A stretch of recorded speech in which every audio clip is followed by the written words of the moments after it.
భక్తి సమాచారం వాట్సాప్ ఛానల్లో జాయిన్ అవ్వండి. అన్ని విశేషాలు ఎప్పటికప్పుడు తెలుసుకోండి. బిగ్ టీవీ ప్రేక్షకులకు నమస్కారం. ప్రస్తుతం మనతో పాటు ప్రముఖ ఆధ్యాత్మికవేత్త జ్యోతిష్య పండితులు డాక్టర్ గుండెపూడి శివ సుధీర్ శర్మ గారు మనతో పాటు ఉన్నారు. మనకున్న సందేహాలకు సమాధానం అలాగే పరిహారాలు అడిగి తెలుసుకుందాం. నమస్కారం గురువు గారు. శ్రీమాత్రే నమః. శ్రీ గురుభ్యో నమః. సంకష్టహార చతుర్థి రోజు ఎలాంటి విధి విధానాలు చేయాలి? ప్రతి నెల కూడాను పౌర్ణమి వస్తుంటుంది, అమావాస్య వస్తుంటుంది, ఏకాదశులు వస్తూ ఉంటాయి. అలాగే మాస శివరాత్రి అని చెప్పి శివుడికి సంబంధించినటువంటి మాస శివరాత్రి వస్తుంటుంది. అలాగే సంకష్టహర చతుర్థి కూడా ప్రతి నెల వస్తుంది. ఓకే గురువు. పౌర్ణమి తర్వాత వచ్చేటువంటి 4వ రోజునే చతుర్థిని సంకష్టహర చతుర్థి అంటారు. దీన్ని సంకటహర చతుర్థి అని కూడా పిలవచ్చు. సంకష్టాన్ని కొంతమంది పిలుస్తూ ఉంటారు. సంకటం అంటే ఏంటి? కష్టం. హర అంటే హరించడం, కష్టాన్ని హరింపజేసేటువంటి చతుర్థి అని చెప్పి. చతుర్థి రోజున ఎవరికి పూజ చేస్తాం? మనం గణపతికి పూజ చేస్తాం కదా. సంకష్టహర చతుర్థి ఒక 11 నెలల పాటు ప్రతి నెల ఎవరైతే దీక్షగా చేస్తారో వాళ్ళకి విఘ్నేశ్వరుడి ప్రతి కార్యాన్ని వాళ్ళలో ఉంటూ వాళ్ళతో ఉంటూ వాళ్ళ కార్యాన్ని దిగ్విజయంగా పూర్తి చేస్తారు. ఏ రకమైనటువంటి విఘ్నాలు కలగకుండా. మనం ఏ పూజ చేసినా ఏం చేస్తాం? ముందు మొట్టమొదటిగా వినాయకుడికి పూజ చేస్తాం. ఆది పూజ్యో వినాయకః. ఆయనకి పూజ చేస్తే ఏ రకమైనటువంటి కష్టాలు కూడా ఉండవు. ఆయనకు పూజ చేసేటువంటి సమయంలో కూడా అదే మనం చెప్పేది. నేను పలానా పూజ చేస్తున్నాను, పలానా వ్రతం చేస్తున్నాను, పలానా కార్యం చేస్తున్నాను, నాకు విఘ్నాలు కలగకుండా చేయవయ్యా అని చెప్పి మనం పూజ చేస్తూ ఉంటాం. అలాంటిది ఆయనకి ఇష్టమైనటువంటి రోజున పూజ చేస్తే ఎక్కడ విఘ్నాలు కలుగుతాయి మనకి చెప్పండి? ప్రతి ఒక్కరు కూడా నిర్విఘ్నంగా ముందుకు వెళ్ళిపోతాయి. అందుకని ఆయన శ్లోకాల్లో కూడాను మనం చాలామంది శుక్లాంబరధరం విష్ణు అని చెప్పి గణపతి శ్లోకం చెప్తారు. అది గణపతి శ్లోకం కాదు, అది విష్ణుమూర్తి శ్లోకం. అది చాలామంది కూడాను గణపతికి చెప్పుకుని ఉంటారు. శుక్లాం బరధరం విష్ణుం శశివర్ణం చతుర్భుజం ప్రసన్నవదనం ధ్యాయే సర్వ విఘ్నోపశాంతయే. విఘ్నోపశాంతయ అనగానే వెంటనే వినాయకుడిని అనుకుంటాం మనం. అది విష్ణుమూర్తికి సంబంధించినటువంటి శ్లోకం. అందుకని గణపతి శ్లోకం ఉంటుంది. దీంట్లో సంకటహర గణేశ స్తోత్రం అని ఒకటి ఉంటుంది. సంకటహర గణేశ స్తోత్రం కదా. గణపతికి ముఖ్యంగా నవగ్రహాలలో కేతుగ్రహం యొక్క అధిష్టాన దేవతే గణపతి. కేతుగ్రహం ద్వారా కలిగేటువంటి నష్టాలు ఏవైతే ఉంటాయో అవన్నీ కూడా నివారణ గణపతి కలుగు చేస్తూ ఉంటాడు. అందుకని మనం గరికతో పూజ చేస్తాం కదా గణపతికి. చాలామంది ఎందుకు చేస్తాము అనేది ఎవరికీ తెలియదు. గరిక పూజ చేయాలి, దేవుడికి చేస్తే మంచిది, అంతే. గణపతికి ఇష్టమైనటువంటి వస్తువులు ఏంటి అంటే గరిక.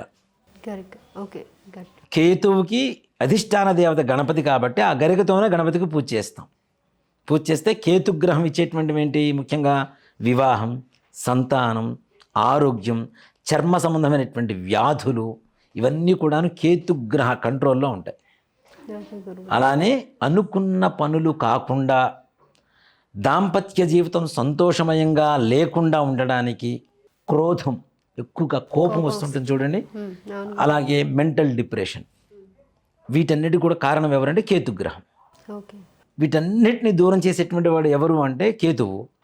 ఇప్పుడు మీరున్నారు నాన్న, మీతో పని ఉంది, మీరు నా మాట వింటలేదు, మీ అమ్మగారి దగ్గరికి వెళ్ళి నేను రికమెండ్ చేయించుకున్నా, మీరు నా మాట వింటారా వినరా, నాకు పని చేసి పెడతారా లేదా? అలాగే కేతుగ్రహాన్ని మనం డైరెక్ట్గా టచ్ చేయలేనటువంటి స్థాయిలో గణపతిని పట్టుకుంటే ఆటోమేటిక్గా మనకి కేతుగ్రహం ద్వారా వచ్చేటువంటి నష్టాలు మొత్తం వెళ్ళిపోతాయి. ఈయన ఇచ్చేటువంటి లాభాలన్నీ ఇస్తూ ఉంటాడు. గణపతిలో ముఖ్యంగా చాలామంది మహాగణపతి, శక్తి గణపతి, వల్లభ గణపతి ఇట్లాంటి గణపతులు చెప్పుకుంటూ ఉంటారు. మొత్తం 32 రకాల గణపతులు ఉన్నారు మనకి. వాటిల్లో కొన్ని భయంకరమైనటువంటి ఉపాసనా విధానాలు ఉన్నాయి.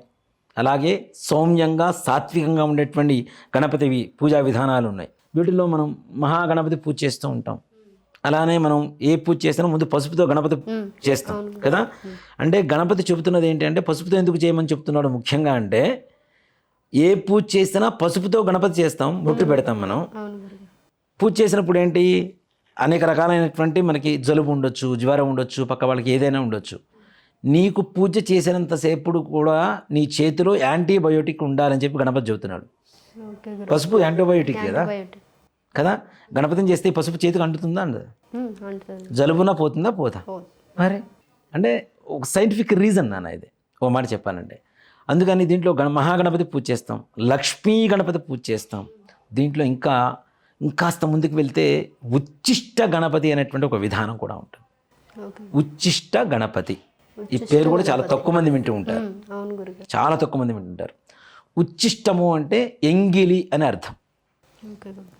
ఈ గణపతి విగ్రహాన్ని ఎవరైతే వేప చెట్టు వేరుతో కానీ తెల్ల జిల్లేడు చెట్టు వేరుతో కానీ తయారు చేయించుకొని ఒక యంత్రం మన నేల మీదనే జస్ట్ ఒక చిన్న స్టిక్ తీసుకొని యంత్రం వేసి, గణపతి యంత్రం వేసి ఆ గణపతి విగ్రహాన్ని దాంట్లో పెట్టి ఉండ్రాళ్ళు నివేదన పెట్టి స్వామివారికి అవి తింటూ ఎవరైతే జపం చేస్తారో దాన్ని ఉచ్చిష్ట గణపతి విధానం అంటారు. ఓకే. ఉచ్చిష్టం అంటే ఎంగిలి అని చెప్పారు కదా, తింటూ ఉన్నాడు కదా ఎంగిలే కదా, సో దీన్ని ఉచ్చిష్ట గణపతి విధానం అంటారు. ఓకే గురు. అతి త్వరితగతిన ఉన్నత స్థానానికి చేర్చేటువంటి గణపతి. ఓకే గురుగారు. ఉచ్చిష్టము అంటే ఎంగిలి అని వస్తుంది, ఉన్నత స్థానం అని కూడా వస్తుంది. అతి త్వరితగతిన మనం స్టార్ట్ చేసిన ఒక 1 మంత్కి వీళ్ళ స్టేజ్ మారిపోతూ ఉంటుంది. ఒక గురుస్థానానికి అంటే బెస్ట్ పొజిషన్కి వెళ్ళిపోతూ ఉంటారు. వాళ్ళు ఏదైతే సంకల్పం చెప్పి చేస్తున్నారో ఆ సంకల్ప సిద్ధి తప్పనిసరిగా అతి త్వరితగతిన ఇచ్చేటువంటి గణపతే ఉచ్చిష్ట గణపతి అంటారు. ఇది చేయడం కొంచెం ప్రమాదకరం, భయంకరం, అలాగే అతి జాగ్రత్తగా చేయాలి. అది అందరూ చేయలేరు కాబట్టి అది కొంతమంది, నిజంగా మాట చెప్పాలంటే మన భారతదేశంలోనే మహా అయితే ఒక 400-500 మంది చేస్తుంటారు, అంతమించి ఎక్కువ మంది చేయరు దాన్ని. అంటే జాగ్రత్తగా ఉండాలి కదా, దేనికి వచ్చిన బాధ, మనం ఏదైనా చిన్న తప్పు చేస్తే మనకి ఎక్కడ శిక్ష పడుతుందో అనేటువంటి ఒక భయం ఉంటుంది ఎక్కువగా. అలాంటి భయాలు లేకుండా ఉండాలంటే చక్కగా మనం ఉండేటువంటి గణపతి దేవాలయంలోనూ, లేదంటే నిజంగా ఇందాక చెప్పినట్టుగానే వేప చెట్టు వేరు కానీ లేదా తెల్ల జిల్లేడు చెట్టు వేరుతో కానీ గణపతి చిన్న విగ్రహాన్ని, ఇంత విగ్రహాలు అక్కర్లేదు. ఎందుకు ఈ వేర్లతోనే చేయాలి ముఖ్యంగా అంటే, వేప అంటే లక్ష్మి, లక్ష్మీ గణపతి వచ్చేసాడు ఇంటికి, అయిపోయింది. తెల్ల జిల్లేడు ఎందుకు చేయాలి, శ్వేతార్క గణపతి అంటాం దీన్ని. మనం తెల్ల జిల్లేడు చెట్టు ఇంట్లో ఆగ్నేయ మూలలో వేస్తే ఒక రకమైనటువంటి ఆకారం వస్తుంది, ఈశాన్య మూలలో వేస్తే ఇంకో రకమైనటువంటి ఆకారం వస్తుంది కింద చెట్టు వేరుకి. ఈశాన్యంలో చెట్టు ఉందనుకోండి మన ఇంట్లో, ఆ చెట్టు వేరు ఉత్తరం వైపు పాకున్నటువంటి వేరును కట్ చేయకుండా తీయగలిగితే గణపతి సాక్షాత్కరిస్తూ ఉంటాడు. అంటే ప్రకృతి సిద్ధంగా వేరులోనే గణపతి కనపడతాడు మనకి, మనకి చెక్కాల్సిన అవసరం లేదు. కానీ అలా కాకుండా అంత పరిస్థితి మేము తెచ్చుకోవాలని చేయలేము అనుకుంటే కనీసం చెట్టు వేరు కనపడితే దాంతో చిన్న గణపతి విగ్రహం తయారు చేయించుకొని గణపతికి ఓం గం గణపతయే నమః, ఇందు నుంచి పెద్ద బీజాక్షరాలు చెప్తే అవి కూడా తప్పే అవుతాయి. కాబట్టి ఓం గం గణపతయే నమః అనేటువంటి మంత్రంతో గరికతో, గరిక కూడాను మనం కట్ చేయకుండా భూమి లోప నుంచి తీయాలి, మూలంతో తీయాలి. మూలంతో తీసినటువంటి గరికతో గణపతికి ఎవరైతే పూజ చేస్తారో స్వామివారికి ఎన్ని నివేదనలు పెట్టినా ఉండ్రాళ్ళు బెల్లం ఈ రెండింటికి మించింది ఇంకేమీ లేదు. అంత ఇష్టమైనటువంటి నైవేద్యం ఏదైనా ఉందంటే మీరు పండ్లు పెట్టండి, కొబ్బరికాయలు పెట్టండి, ఒక 1000 కొబ్బరికాయలు పెట్టండి, ఏమైనా పెట్టండి, ఆయన సంతృప్తి పడేది దేనికంటే ఉండ్రాళ్ళు, చిన్న బెల్లం ముక్క. ఉండ్రాళ్ళు అంటే మనం నిన్ను చేయాల్సిన అవసరం లేదు, చిన్నవి కొద్దిగా చేసుకోండి, 21 చేసుకోండి ఇంట్లో చక్కగా. ఇది కూడాను స్వామివారికి సంకష్టహర చతుర్థి రోజున చాలామంది ఉదయం పూట పూజ చేస్తూ ఉంటారు. ప్రదోషకాలంలో చేసేటువంటి పూజ వల్లే అత్యంత తొందరగా మనకి ఆయన అనుగ్రహం కలుగుతుంది. శివ కుటుంబం మొత్తం కూడా ప్రదోషకాలమేనా పూజలు చేయాలి అంటే, మనకి సుబ్రహ్మణ్య షష్ఠి చేస్తాం, సాయంకాల సమయంలో చేస్తాం. మాస శివరాత్రి, మహాశివరాత్రి ప్రదోషకాలంలోనే చేస్తాం. దేవి నవరాత్రులు మొత్తం రాత్రిపూటే చేస్తాం, అవునా? అలాగే మనకి వసంత నవరాత్రులు తీసుకోండి, వారాహి నవరాత్రులు తీసుకోండి, రాజశ్యామల నవరాత్రులు తీసుకోండి, ఇవన్నీ కూడా శివ కుటుంబానికి సంబంధించినటువంటి దేవతలు వీళ్ళందరూ కూడాను. కాబట్టి ఈ నవరాత్రులు చేసినా కూడా ప్రదోషకాలం నుంచి పూజను మొదలు పెడతాం.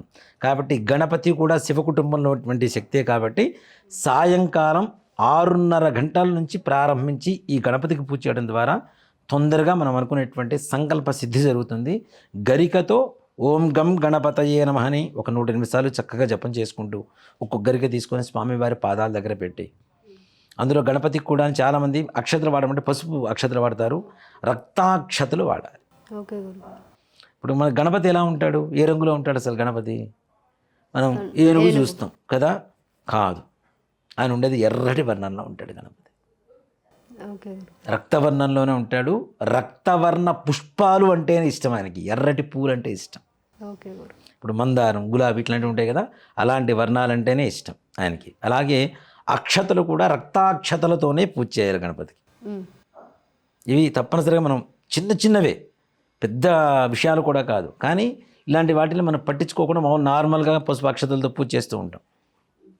కాబట్టి రక్తాక్షతలతో, రక్తవర్ణ పుష్పాలతో అంటే ఎర్రటి పుష్పాలతో స్వామివారికి పూజ చేస్తూ, గరికతో పూజ చేస్తే ఎవరైతే ఉండ్రాళ్ళు బెల్లం నివేదన పెడతారో ఆ బెల్లం కూడాను చదువుకునేటువంటి పిల్లలకి పెట్టకూడదు, మరలా ఇంట్లో పెద్దవాళ్ళు మాత్రమే తినాలి. ఆ బెల్లం ఎక్కువ తింటే మందబుద్ధి ఎక్కువగా వస్తుంది కాబట్టి అందుకని తినొద్దని చెప్తారు. ఒకసారి తింటం మొదలు పెడితే ఏమవుతుంది, తింటూనే ఉంటారు. బెల్లం తీయగా ఉంటుంది కదా. ఇప్పుడంటే నానా రకాల చెత్తలతో తయారు చేస్తున్నారు కానీ పూర్వకాలంలో మంచి స్వచ్ఛంగా ఉండేది బెల్లం, కాబట్టి తింటుంటే తినాలనిపించేది. అందుకని చెప్పి పిల్లలకి పెట్టవద్దని చెప్పి ఒక నియమంగా చెప్తూ ఉంటారు. ఈ విధంగా పూజ చేసుకుంటే గణపతి అనుగ్రహం పరిపూర్ణంగా కలుగుతుంది సంకష్టాహార చతుర్థి రోజున.